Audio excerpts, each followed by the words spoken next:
Silly. What's this? I don't know, Misha. Don't f around with it. Hook these up, come on.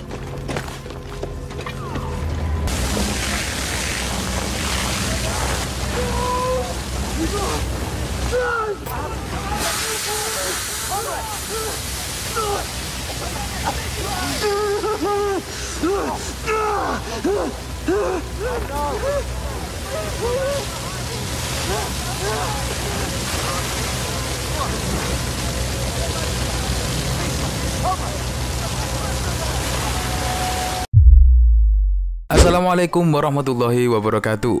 Cuplikan yang barusan kalian lihat tadi adalah cuplikan dari film tragedi Chernobyl yang ceritanya diambil berdasarkan kisah nyata, men. Yang pernah terjadi pada 26 April 1986 di Ukraina, men. Yang pada waktu itu masih gabung dengan Uni Soviet. Nah, bencana tersebut adalah sebuah ledakan reaktor nuklir yang paling mematikan dalam sejarah manusia. Ya, kalian lihat sendiri kan cuplikan tadi, di mana ada seorang petugas pemadam kebakaran yang bernama Meisha dengan sengaja mengambil kayak reruntuhan gitu cuy, yang tergeletak di tanah. Ya, tiba-tiba aja tangannya tadi setelah beberapa saat jadi kayak hancur sebagian gitu, men. Ya, padahal petugas ini tadi kan cuma megang nggak ada 30 detik loh. Dan kalian tahu kenapa kok bisa gitu?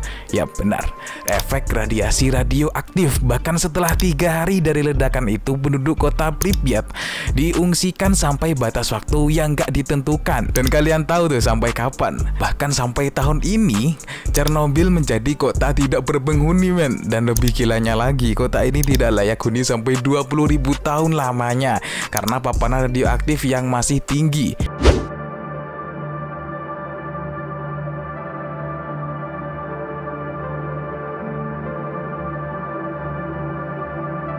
Oke, sebelum gue bahas nih kronologinya dan dampaknya, gue mau ngejelasin dulu nih radioaktif itu sendiri. Ya, ini radioaktif bukan yang lu nyalain kak. Bukan, men. Radio itu mah radio bapak-bapak, kocak. Ya, namanya aja tuh radioaktif. Tapi radioaktif itu sendiri maknanya jauh lebih mengerikan cuy, daripada ketika lu ketemu syaitan. Ya, gimana gak mengerikan cuy. Ini ibarat kasarnya aja nih ya, ketika tubuh kita terpapar radioaktif dengan dosis tinggi, itu tuh kayak tubuh kita tuh diberondong pakai senjata api cuy. Ya, cuman bedanya pelurunya gak segede peluru asli, tetapi hanya sekecil partikel. Jangan salah dulu, inti ini meskipun pelurunya sekecil partikel, namun daya rusaknya jauh lebih mengerikan, men, daripada peluru asli. Ya, jadi lebih detailnya seperti ini nih. Ya, kalian pasti tahu lah ya, partikel atom yaitu partikel terkecil suatu zat atau materi yang udah gak bisa dibagi lagi, men. Atau sederhananya ketika lu zoom, ketika lu zoom kulit lu sampai bagian terkecil nih. Contoh dari sel darah putih lu, yang lu zoom tuh ada DNA lu, dan lu zoom lagi sampai udah gak bisa di zoom lagi, men. Nah, di sana kan ada yang namanya partikel atom tuh, seperti yang kalian lihat yang bulat-bulat nempel, dan banyak itu adalah kumpulan atom cuy. Nah, di dalam satu partikel atom sendiri aja nih ada partikel lagi cuy, yaitu elektron, proton, dan neutron. Nah, proton dan neutron ini adalah partikel penyusun inti atomnya cuy. Ingat-ingat tuh bagian situ tadi tuh. Jadi pada dasarnya inti sebuah atom yang terdiri dari proton dan neutron ada yang stabil dan ada yang tidak stabil, men. Ya, ketika inti atom tidak stabil secara alami, inti atom akan menstabilkan kembali dengan mengeluarkan partikel proton atau neutron yang disebut meluruh, dikatakan stabil apabila gaya intinya atau energi yang ada di dalam inti atom atau bisa disebut energi nuklir cukup kuat untuk menahan inti atom tersebut tetap merekat. Dan ketika itulah inti atom bisa dikatakan stabil. Dan ketika jumlah proton atau neutron tadi terlalu banyak, atau bahkan dua-duanya terlalu banyak nih ya kan, maka energi nuklir tadi tidak cukup kuat untuk menahan proton dan neutron tetap bersama, yang akhirnya inti atom tidak stabil cuy. Dan ketika inti atom ini tidak stabil, maka inti atom ini akan menstabilkan kembali dengan cara meluruh tadi cuy. Atau simpelnya, proton atau neutron tadi dilempar keluar gitu supaya stabil kembali, men. Dan partikel yang dilempar tadi dinamakan partikel radioaktif, men. Dan partikel radioaktif yang dilempar inilah yang sangat berbahaya bagi manusia kalau terpapar dengan dosis tinggi nih ya kan. Nih, kalian lihat sendiri nih, ketika partikel-partikel tadi dilempar oleh inti atom,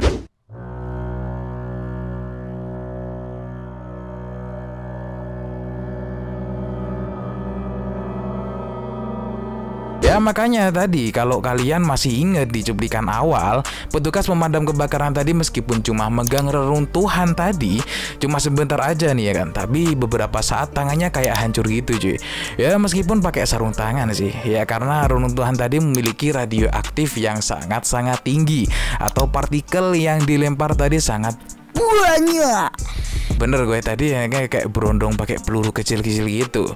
Ya lalu agar bisa dikatakan terpapar dengan dosis yang tinggi itu seperti apa dan apa efeknya bagi tubuh manusia? Ya lu bisa jadi zombie cuy, lu bisa jadi Hulk, bisa jadi Superman, bisa jadi Spiderman, lu bisa jadi Avengers. Pada dasarnya tubuh manusia bisa terpapar radioaktif setiap hari cuy. Jadi pas lu mau ke warung atau ke rumah pacar lu gitu ya kan, bisa terkena radioaktif ya, karena sinar ultraviolet yang dipancarkan cahaya matahari itu aja juga ada radioaktifnya cuy. Tapi ente ini gak usah sampai panik gitu sampai aku panik. Kena radioaktif aku. Gak usah kayak gitu, santai aja makan-makannya. Ya karena hal ini tuh wajar dan kita di negara Indonesia ini harusnya batas radiasi atau dosisnya yang ditoleransi tubuh manusia adalah 1 msv atau 1 milisievert per tahun. Dan jika tubuh manusia terpapar lebih dari itu ya pasti bahaya. Contoh ketika tubuh manusia terpapar dengan dosis 100 msv maka dapat meningkatkan resiko kanker dalam jangka panjang men.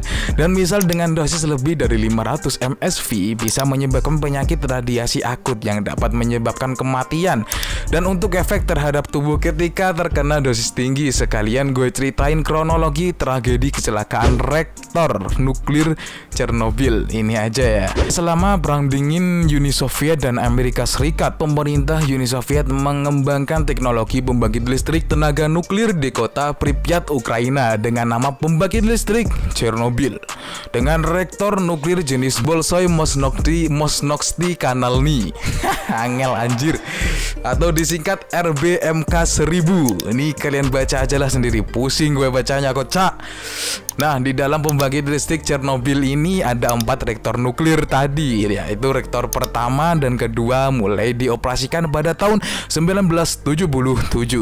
Dan reaktor yang ketiga mulai dioperasikan tahun 1981 dan yang keempat pada tahun 1983. Dan reaktor yang keempat inilah yang bakal meledak nantinya. Untuk mengetahui kronologinya nih, gue jelasin dulu tuh cara kerja pembangkit listrik tenaga nuklir ini biar paham kalian semua. Untuk menghasilkan energi listrik gak semerta-merta langsung ada listriknya gitu cuy, tapi butuh energi lain yaitu energi gerak.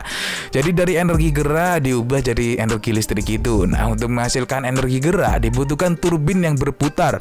Contoh sederhananya yaitu pembangkit listrik tenaga air. Turbin akan diputar dengan menggunakan kucuran air yang cukup. Ya, contoh lain seperti pembangkit listrik tenaga angin men.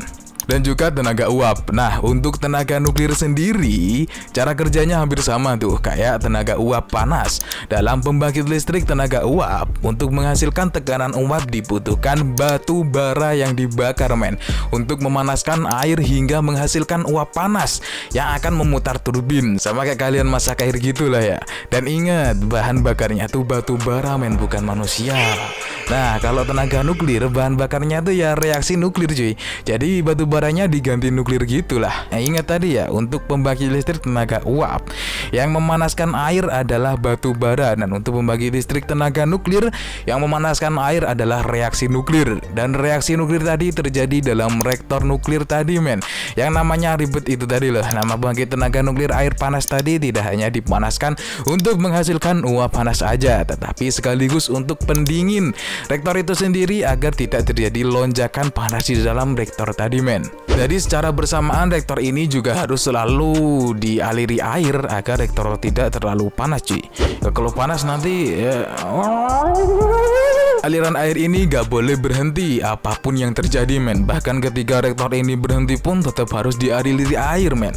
Nah, orang-orang pinter yang ada di sana itu tuh mulai berdiskusi lah, gimana seandainya kalau ada pemadaman listrik secara mendadak. Padahal untuk mengaliri reaktor nuklir tadi dengan air kan juga butuh listrik men.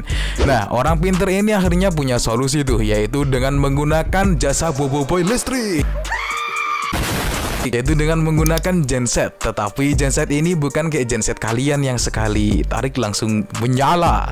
Itu yang enggak cuy. Genset yang dari pembangkit listrik tenaga nuklir ini membutuhkan sekitar 1-2 menit sampai gensetnya tadi benar-benar berfungsi men. Jadi ya selama jeda waktu sampai 2 menit tadi ya gak ada aliran air, sedangkan reaktor tadi kan gak boleh berhenti gitu ya kan aliran airnya. Ya kalau tiba-tiba gak ada pasokan air, lonjakan panas yang ada di dalam reaktor tadi bakal meningkat secara drastis men.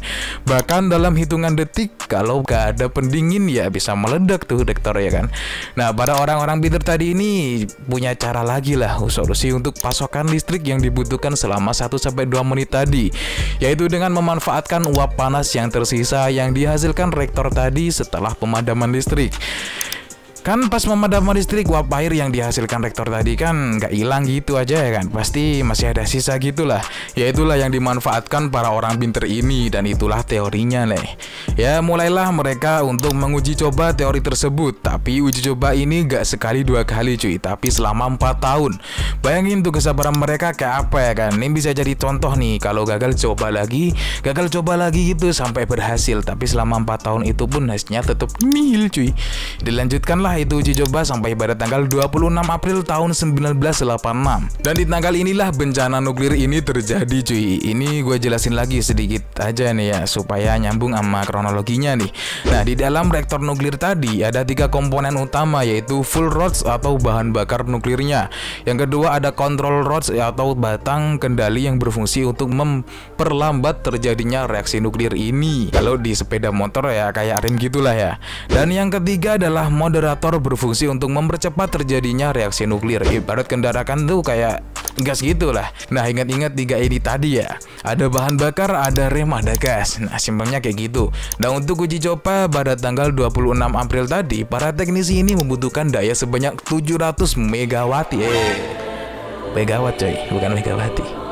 700 megawatt listrik. Padahal waktu itu listrik yang dihasilkan reaktor nuklir keempat ini menghasilkan 1600 megawatt. Jadi ya harus dituruninkan daya listriknya sampai 700 megawatt tadi, yaitu dengan memasukkan rem tadi atau control rods tadi ke dalam reaktor 4 ini. Nah pada awalnya para teknisi memasukkan rem tadi dengan sangat pelan-pelan cuy dan hati-hati, jadi penurunan dayanya pun juga pelan-pelan tuh. Tapi secara mengejutkan tiba-tiba aja penurunan daya listrik ini tuh turun terlalu drastis hingga 30 megawatt cuy. What did you do? I did what you said. I switched. Look at it! Ya akhirnya karena panik, mandornya pun memerintahkan untuk mencabut rem-remnya tadi agar dayanya naik lagi. Nah ternyata normalnya dalam satu reaktor nuklir tuh ada sebanyak 211 control rods atau rem tadi, tetapi jumlahnya ini bisa dikurangi atau ditambah lagi tergantung situasi gitu. Nah setelah rem-rem tadi mulai dicabut, jadi naik tuh dayanya hingga 200 megawatt. Tetapi karena dirasa terlalu pelan, mandornya tadi ini tuh memerintahkan kembali untuk mencabut remnya lebih banyak lagi sampai control rods ini tersisa 8 biji men. Padahal dalam aturannya dalam situasi apapun batas minimal control rods atau rem tadi gak boleh kurang dari 15 batang. Dan ini menjadi kesalahan yang sangat fatal yang diakibatkan keteledoran manusia itu sendiri men.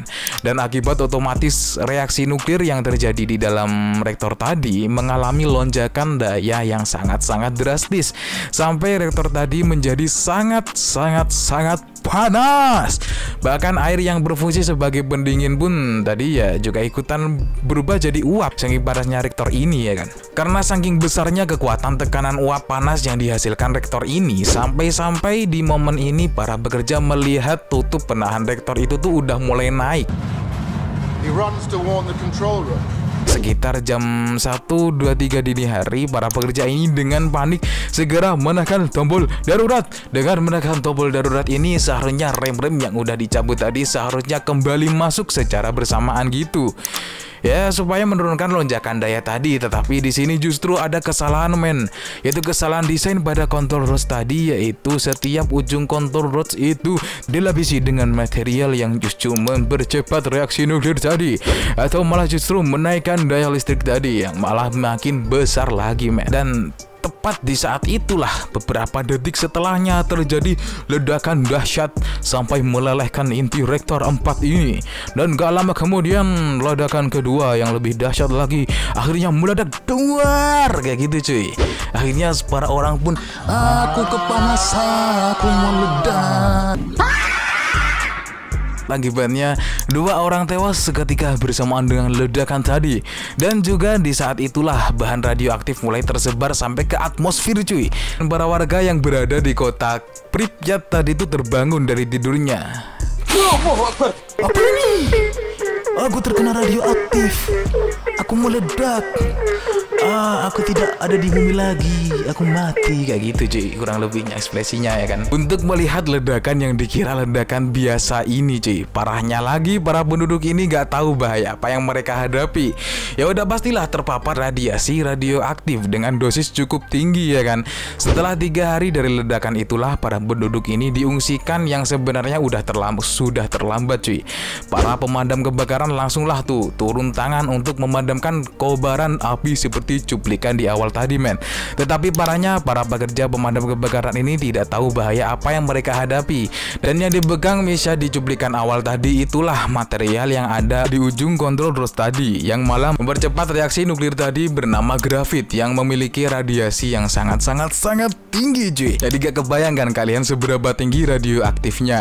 Ya radioaktif material ini ya sampai pegang bentar aja tuh hancur men tangannya. Di adegan selanjutnya di film Chernobyl itu menunjukkan kalau beberapa menit setelah Misha memegang material grafit tadi langsung meninggal cuy. Dan kalian tahu berapa dosis yang diterima petugas kebakaran ini selain Misha tadi, yaitu mencapai 1000 atau 3000 MSV dalam waktu singkat cuy. Bayangin cuy, seberapa ngerinya tuh paparan radioaktif yang kayak gitu. Lu gak sempet kayak gini anjir, lu langsung mati cok. Lu langsung kayak gini 1000 cuy, 3000, 1000 dalam beberapa detik. Menyebabkan kerusakan langsung pada jaringan tubuh dan merusak sel-sel tubuh cuy. Ya bayangin tuh hancur dari dalam tuh gimana ngerinya ya kan. Akibatnya 29 petugas kebakaran meninggal beberapa minggu setelah kejadian itu akibat penyakit radiasi akut. Dan beberapa menit setelah terpapar radiasi tinggi akan mengalami mual, muntah dan pusing. Itu bukan hamil cuy. Dan beberapa hari setelah terpapar akan mengalami gejala kehilangan rambut, pendarahan, kulit yang mengkelupas sampai gosong kayak kebakaran gitu, sampai organ dalam yang rusak bahkan meleleh. Nah untuk efek lengkapnya gue bahas di konten selanjutnya aja ya kan. Dan ini juga pernah kejadian di dunia nyata. Bahkan orang ini terpapar radiasi yang sangat mengerikan, yaitu dengan dosis 17.000 MSV dalam waktu sekejap tuh. 17.000 cuy. Ya lu bayangin sendiri 17.000 kan. Yang 1000, 3000 aja udah ngeri, ini 17.000 kocak. Dan sekian dulu pembahasan kali ini. Bila ada kurang lebihnya perkataan gue yang kurang sopan atau gimana, gue minta maaf sebesar-besarnya cuy. Dan buat kalian yang udah nonton dari awal hingga akhir, gue sampaikan terima kasih sebanyak-banyaknya sangheo untuk kalian semua ya. Dan gue Ferdinand Alvaro, gue pamit undur diri. Wassalamualaikum warahmatullahi wabarakatuh. Bruh.